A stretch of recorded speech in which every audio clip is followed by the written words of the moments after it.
Pussycat. Pussycast. Pussycat. Pussycast. Pussycat. Pussycast. From Portishead. I'm here today in Coffee One with Oscar Livesey Lodwick, the Green candidate for North Somerset in the general election. Good morning, Oscar. Morning, Roger. Thank you very much for coming along to speak to No us worries. today. Yes, okay. I'd just like to start off and ask you to just tell us about yourself, who you are, where you come from. Yeah, sure. So, my name's Oscar. I'm 25 years old. I grew up in London, a place called Lewisham. Moved to North Somerset as an 8-year-old.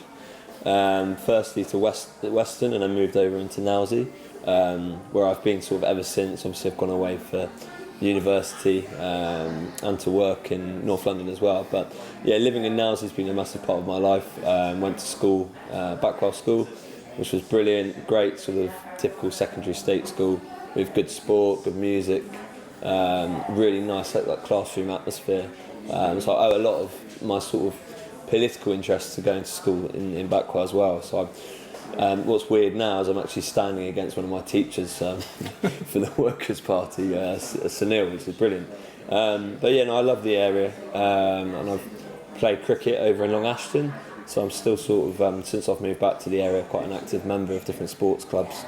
Livesey Table Tennis Club, Livesey Tennis Club, lots of different areas. I've even had a stint playing at Portishead when I was younger as well, so over at the Lake Ground. So yeah, I feel like I know the area really well, and I'm currently working in energy efficiency, which is up in Gloucester, but we sort of cover sort of South Gloucester area, so a bit of Bristol, a bit of Cheltenham as well. So it's nice to be back in the area, but yeah, it's good sort of having that knowledge as a kid growing up, because you can sort of understand how young people feel about Portishead and Livesey and Clevedon and wherever. So That's great, thank you very much.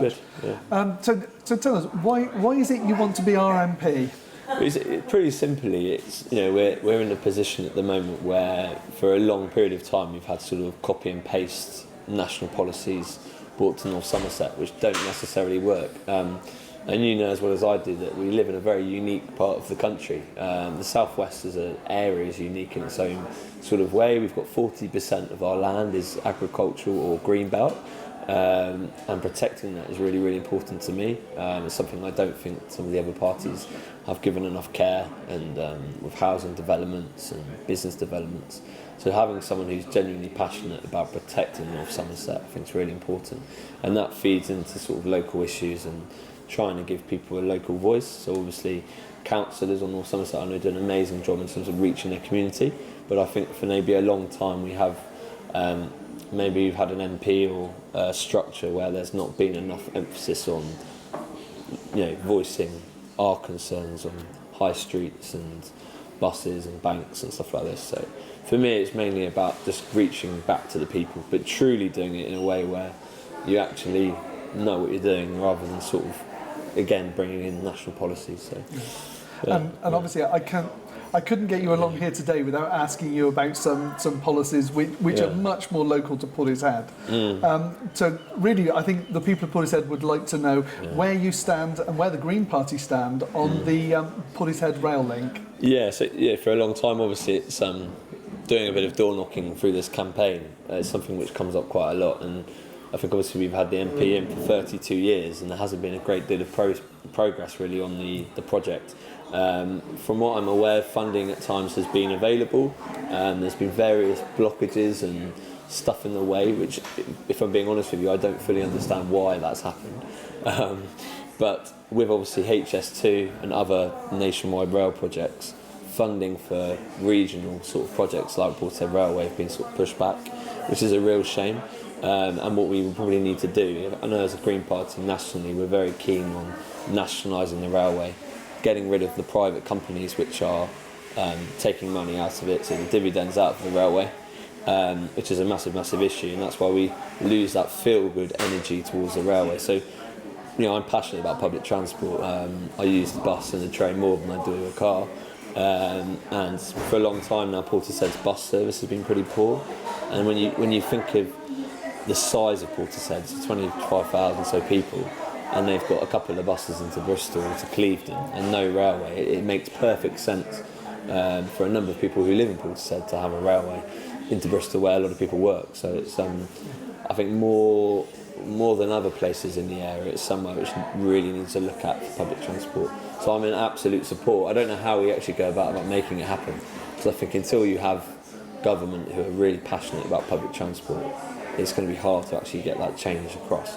But the more voices you have who love public transport and know about it, I think you've got a better chance of making it happen. So, yeah. Okay. Yeah. And now moving on to local government, I think as we all know, local government's in a bit of a mess at the moment.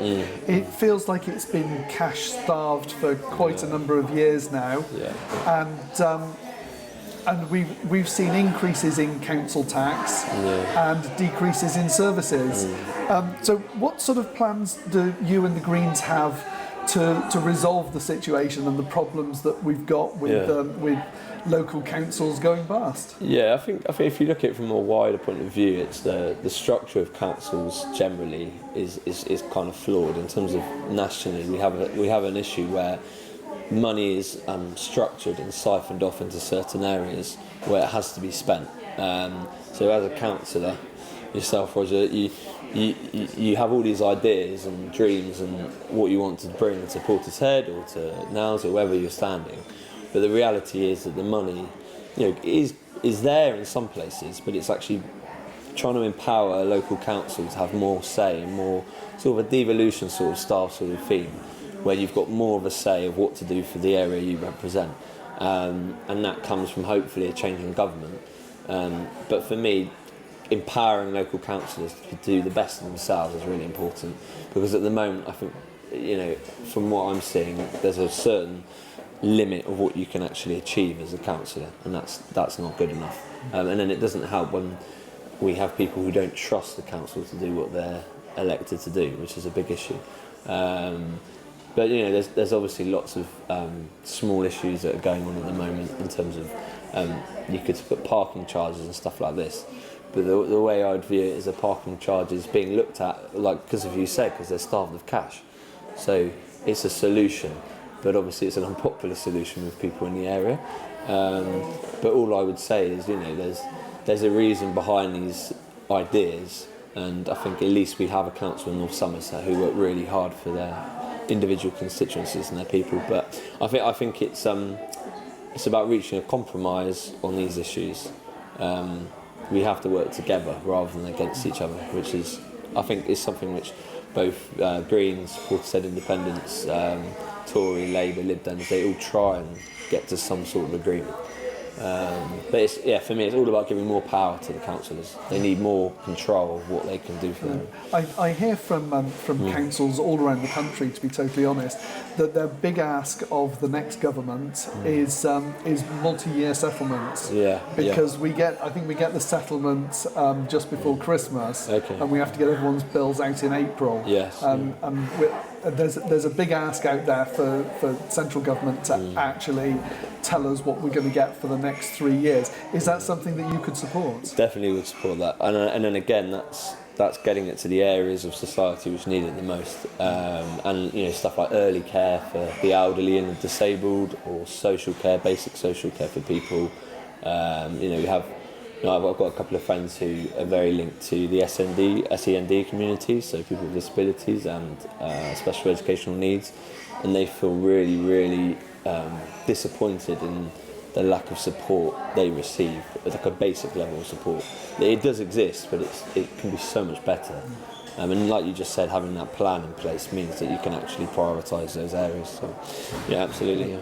And obviously we've all seen a lot about the general election on the news, on the leaders' debates and everything else, and the economy's been a big issue there. So I was just wondering, what's yours and the Greens' position on the economy as it stands? We've had the cost of living crisis, people are worried their mortgage rates are going through the roof. Is there a solution, and do the Greens have a solution? Yeah, so in terms of taxes, which has been sort of a buzzword for a lot of people in this campaign, I've been at a couple of hustings in the last couple of weeks, and we've heard from Labour, we've heard from the Conservatives about raising taxes, lowering taxes. For us, we've got two main policies on the economy, really, and that comes to a tax on the wealthiest in our society. So people who have assets worth £10 million, we'd levy that at 1%. And then we'd also increase the wealth tax commission to 2%.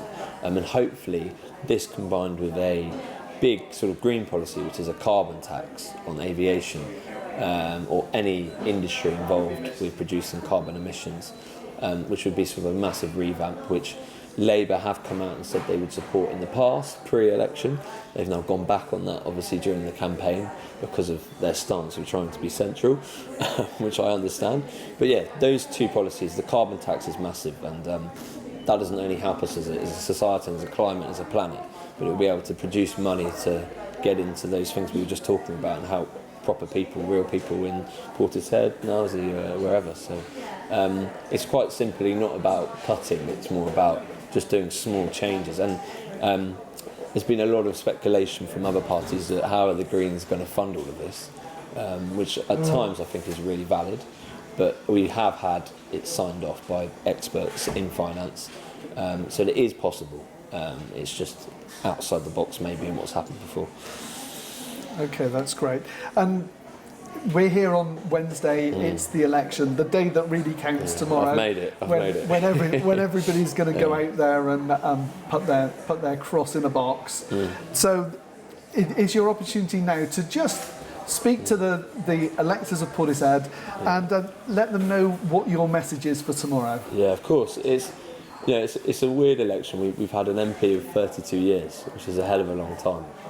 So I'm completely in agreement with people that we want change, and people want to see a difference in Portishead, in Livesey, wherever you live. But it's about still sticking to your principles as a voter and making sure that if you do genuinely care about local issues, the green belt, transport infrastructure, sports clubs and community centres and stuff like this, just make sure you're voting for someone who has a local knowledge and a local idea of what's going on here. A lot of the candidates are local, a couple aren't, but it's about trying to vote for something you're passionate about, something with voting with your heart, something which is really important to me. Because in 6 months' time or a year's time, you might be really disappointed in what you've got, and then we've got another 4 years or so of that.